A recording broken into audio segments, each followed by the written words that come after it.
আসসালামু আলাইকুম। আমি নাইম দক্ষিণ কোরিয়া থেকে। আমরা আশা করি যেই খবরটা গণমাধ্যমে উঠে এসেছে, এই খবরটা যেন শতভাগ সত্যি হয়। আর মাওলা পাকের দরবার থেকে অনেকটা সেফলি রিটার্ন করে ফেলছে ইসরায়েলের প্রধানমন্ত্রী নিহো। হার্নিয়ার সফল অপারেশন হয়েছে। কিন্তু অপারেশন হবার পর তার বেশ কিছু কর্মকাণ্ডে আপনার অনেক যারা কি বলা হয় যে মানে বিশ্লেষক আছেন, তাদের বক্তব্য হচ্ছে যে এই ঘটনার পর ২টা অপারেশনের পর সে তার মানসিক ভারসাম্য হারিয়েছে ইসরায়েলের প্রধানমন্ত্রী নেহো। কেন হঠাৎ করে তার এই মানসিক ভারসাম্য হারানোর বিষয়টা নিয়ে আন্তর্জাতিক গণমাধ্যমগুলো কথা বলছে।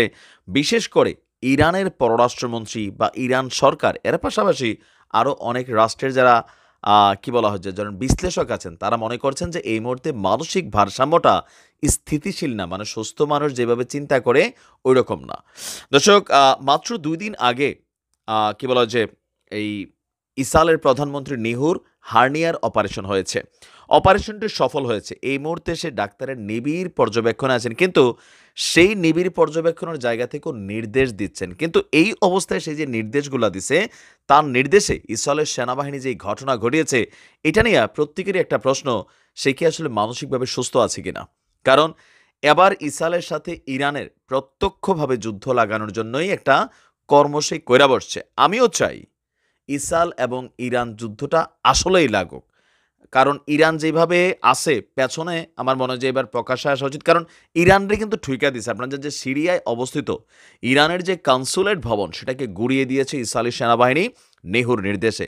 এরপর পরই তার মস্তিষ্ক নিয়ে বা তার মানসিক ভারসাম্য নিয়ে প্রশ্ন উঠেছে। আপনার সিরিয়ায় অবস্থিত ইরানের দূতাবাস অ্যানেক্স ভবনে ভয়াবহ হামলা চালিয়েছে ইসরায়েল। এই হামলায় ইরানের বিপ্লবী গার্ডের ৩ কমান্ডার সহ সেখানে শাহাদাত বরণ করেছেন অন্তত ১১ জন। এরপরই প্রশ্ন উঠেছে ইসরায়েলের প্রধানমন্ত্রী নেহুর মানসিক সুস্থতা নিয়ে। ইরানের পররাষ্ট্রমন্ত্রী হোসেইন আমুর আবদুল্লাহিয়ান বলছেন যে আহ, আমাদের ওই অঞ্চলে বীরদের বিরুদ্ধে তার সামরিক অভিযান বারবার ব্যর্থ হওয়ার পর তার মানসিক অবস্থা আরও অনেকটা বিগড়ে গেছে। সর্বশেষ বেনিয়ামিন মানসিক ভারসাম্য হারিয়েছেন। এই সময় দামেস্কে ইরানি দূতাবাসে ইসরায়েলের হামলার জন্য আন্তর্জাতিক সম্প্রদায়ের কাছ থেকে গুরুতর জবাব আহ্বানের পাশাপাশি নিহুর মানসিক স্বাস্থ্য পরীক্ষারও আহ্বান জানানো হয়েছে।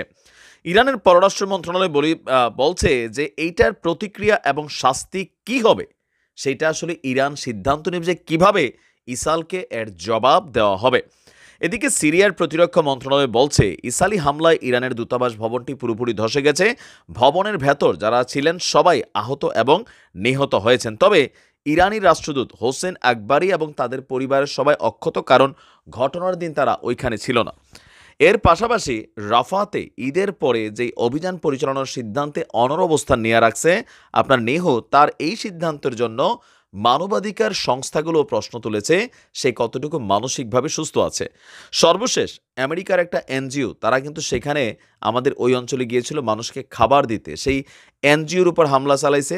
জাতিসংঘের যারা ত্রাণ কর্মী আছে তাদের উপর হামলা চালিয়েছে। হামলা চালানোর পরে তার যে বক্তব্য সেইটা নিয়েও আসলে তার মানসিক ভারসাম্য কতটুকু প্রশ্ন উঠেছে। বলতেছে এগুলো যুদ্ধের মধ্যে ঘটবেই, তোমরা সেখানে গেলে এগুলা ঘটবেই। তো তার মানে সে কাউকে মানছে না। সুস্থ একজন মানুষ ইসরায়েলকে এইভাবে বিপদের দিকে ঠেলে দিতে পারে না, এমনটা কিন্তু তার দেশের রাজনৈতিক সরকারগুলোরও দাবি, যারা বিরোধী দলে বলেন। তাদের বক্তব্য হচ্ছে যে সারা বিশ্ব থেকে ইসরায়েলকে কূটনৈতিকভাবে সে আলাদা করে ফেলতেছে। সুতরাং তার মানসিক স্থিতিশীলতা ঠিক নেই। তো এইটা এক ধরনের ঠিক নেই, বাট আমরা চাই পুরাটাই যেন মাওলা ওই যে লাল বাত্তির ফিউজটাকে অ্যাক্টিভ করে দেয়। ভালো থাকুন। আসসালামু আলাইকুম।